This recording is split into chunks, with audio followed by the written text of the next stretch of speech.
تو مولانا طارق جمیل صاحب نے کسی ایکٹر کے سر پہ ہاتھ رکھ دیا، ایکٹریس تھی، تو کتنا کہ یار یہ تو فلموں میں ناچتی ہے، وہ بھائی ساری دنیا کے سامنے اس کو بیٹی بنا کے سر پہ ہاتھ رکھا ہے، یہ مولانا کا حوصلہ ہے۔ بری نیت ہوتی تو کمرے میں اکیلے میں تنہائی میں جمع ہوتے، ایسا حوصلہ ہر ایک میں نہیں ہوتا، یہ حوصلہ تعریف کی بات ہے۔ اگر وہ بھی دھکا دے کے نکالیں تو وہ کہے کہ ٹھیک ہے پھر ہم ناچتے ہی ٹھیک ہے، کیا خیال ہے؟ عالم کے لیے اجازت نہیں ہے، جنت اور جہنم میں ڈالنا کس کا کام ہے؟ اللہ کا کام ہے، تو جو اللہ کا کام ہے وہ اللہ کو کرنے دو۔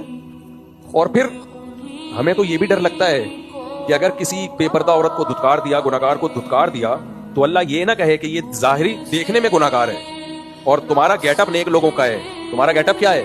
نیک لوگوں کا۔ تو ایسا نہ ہو ہمارے اندر کوئی برائی ہو اور ہم اپنے آپ کو اچھا سمجھ رہے ہوں، حقیقت میں ہم اچھے نہ ہوں۔ تو نیک سمجھنے پر اللہ کی طرف سے کیا ہے؟ پابندی ہے۔ نیک اور برے کا حقیقی پتہ کب چلے گا؟ جب قیامت قائم ہوگی۔ تو اس لیے جو لبرل لوگ ہیں نا، طنز کر رہے ہوتے ہیں یہ مولوی لوگوں کو، دیکھو یہ ایکٹروں سے بھی مل رہے ہیں اور یہ فلانے سے بھی مل رہے ہیں، بھائی مل کے ان کے گناہ کو پروموٹ تھوڑی کر رہے ہیں کہ آپ ماشاءاللہ بہت اچھا ناچتی ہو، ویل ڈن، میں بھی آپ کے ڈانس شوق سے دیکھتا ہوں، میں نہیں دیکھتا، میں ایک مثال دے رہا ہوں۔